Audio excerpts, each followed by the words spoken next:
Sunlight bathes the stone terrace in a warm glow. Lavender scents the air.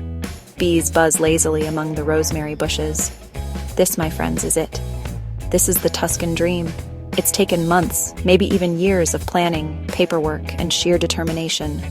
But now, gazing at this restored farmhouse, I can finally say it, worth every agonizing, exhilarating step.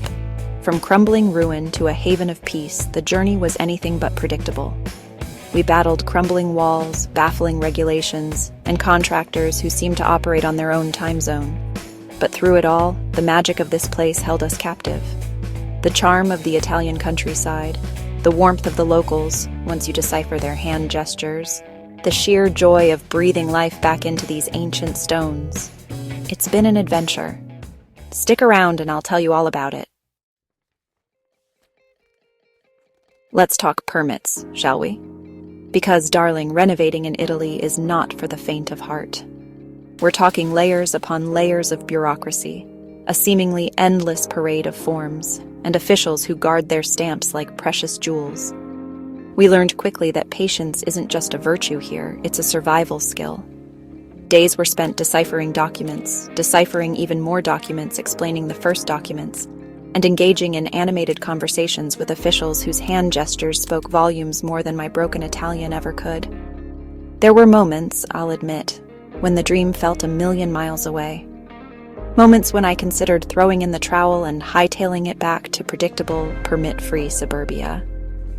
But then the sun would set over those rolling hills, painting the sky in a fiery masterpiece, and I'd remember why we were here.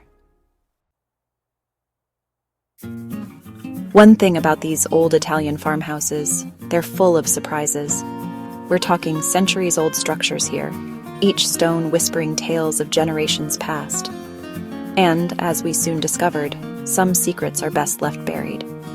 Like the time we decided to knock down a seemingly insignificant wall, only to discover it was holding up the entire second floor. Cue the frantic calls to structural engineers and the rapid reassessment of our renovation timeline and budget, but we'll get to that later. But for every heart-stopping structural surprise, there were moments of pure magic, like the day we uncovered a hidden archway, bricked up for who knows how long, revealing a breathtaking view of the valley below. Or the time we found a stash of antique wine bottles tucked away in the cellar, each one a tangible link to the past. Renovating a house this old is like peeling back layers of history, one dusty stone at a time. It's a humbling experience, a constant reminder that we're merely temporary custodians of these beautiful, time-worn spaces. Let's be honest. Renovations are notorious for blowing budgets, but throw in the quirks of Italian construction costs and the occasional emerging issue, and you've got yourself a recipe for financial heartburn. We started with a carefully crafted spreadsheet, each euro meticulously allocated. We factored in materials, labor, even the occasional gelato break. What we didn't factor in was the seemingly endless parade of unforeseen expenses. The antique roof tiles that disintegrated upon touch, requiring a complete and costly replacement. The plumbing system that dated back to the Renaissance and needed a complete overhaul. The slight miscalculation in the original estimate that turned out to be anything but slight. Let's just say, our spreadsheet became more of a work of abstract art than a financial planning tool. But hey, who needs a vacation home when you can have a constant source of financial adrenaline rushes, right?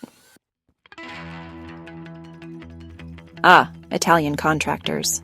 They're a breed apart, these masters of their craft. They're also masters of their own timetable, which, as we discovered, often operates on a different plane of existence than the rest of the world. There's a certain rhythm to life in the Italian countryside, a relaxed pace that's both charming and maddening in equal measure. Deadlines are more like suggestions, and a promise to finish tomorrow should be taken with a generous pinch of salt, and maybe a shot of espresso. We learned to embrace the chaos, to laugh at the absurdity of it all. We developed a deep appreciation for the phrase domani domani, tomorrow, tomorrow, even as we secretly wished for things to happen just a little bit faster. But through it all, we couldn't help but admire their craftsmanship, their dedication to preserving the integrity of these old structures. And hey, If it takes a few extra siestas and a healthy dose of patience to get it right, who are we to argue?